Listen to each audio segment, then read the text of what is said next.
Jangchi Baki animasi qahramonlariga jonli ovoz beraman. Tomosha qilamiz. Yo xudoyim, Baki, nahotki seni otang Yujiro Xanma seni o'ziga munosib raqib deb hisoblayotgan bo'lsa?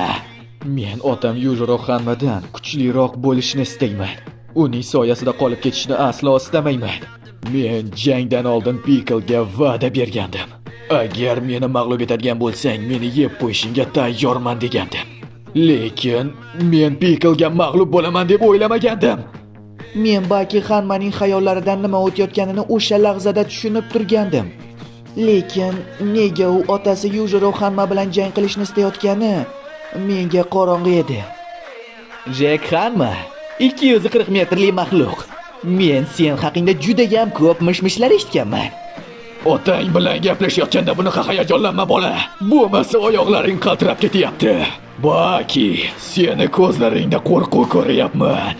O'g'il, nahotki o'zingni 140 yoshdan oshgan cholga solishtirayotgan bo'lsak, Ushbu qahramonlardan qaysi biriga ko'proq ovozim mos kelgan? Izohda yozib ketamiz.